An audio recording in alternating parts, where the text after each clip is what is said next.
Donc, revenons ici donc aux questions que j'ai créées avec Quiz Wizard, sauf que cette fois-ci, au lieu de les importer dans WooClap, donc qui se fait en synchrone, ici je les mets dans WooFlash qui permet l'asynchrone. Donc, dans un premier temps, il va falloir que je me connecte à mon compte WooFlash. Donc là, je vais pouvoir me connecter. Alors moi, comme je suis déjà connectée, forcément, il m'ouvre tout de suite mon cours. Mais sinon, il faut savoir que l'élève peut mettre, par exemple, un identifiant.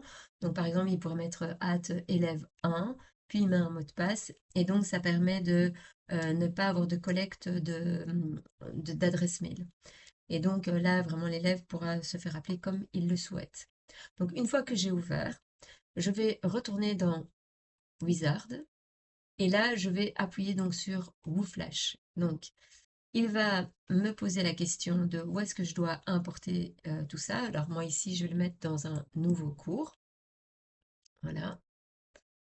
Donc, il réfléchit un petit peu. Donc, lorsque j'arrive ici sur ceci, ben, en fait, il faut rien mettre parce que regardez, les questions se sont déjà mises en arrière-plan. Donc, j'enlève. Je vais appeler mon cours, donc ici c'est EDM. Après, je peux être un petit peu plus un peu plus explicite, ou en tout cas mettre que c'est le milieu rural et urbain. Et là, de nouveau, je vais avoir donc toutes les questions et donc le logo va montrer ce que c'est. Donc ici, le choix multiple, là, la question ouverte, ici, le texte à trous. Ici, donc, on va avoir effectivement les associations et là, les flashcards. Donc, là, ici, l'élève va vraiment pouvoir travailler de chez lui.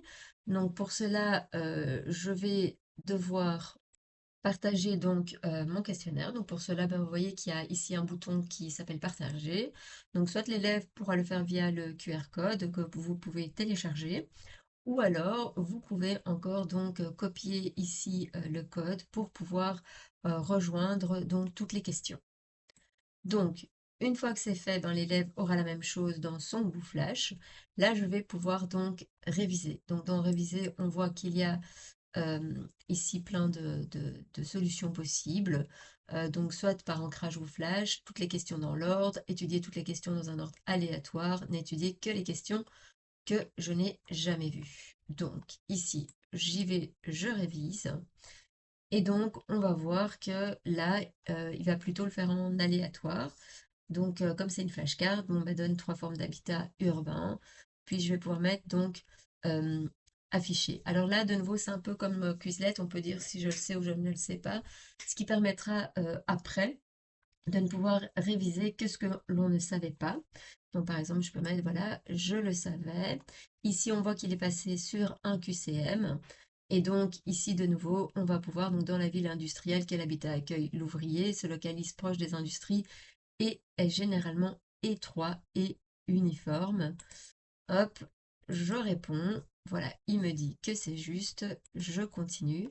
Donc là, on voit qu'il est passé plutôt sur une question donc ouverte. Bon, je vais mettre ici que je ne sais pas. Donc, continuer.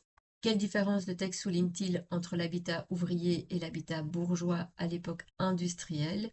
Donc, de nouveau, je vais mettre je ne sais pas, comme ça va aller un petit peu plus vite pour montrer. Donc, l'organisation spatiale, le milieu est celui qui définit la ville, donc urbain. Voilà. Et donc, etc. Donc ici, une fois qu'il aura terminé, donc voilà, soit il peut redémarrer, soit il peut quitter. Il va voir ses pourcentages de réussite, savoir s'il connaît, l'avancement, etc. Donc il va pouvoir continuer ou pas.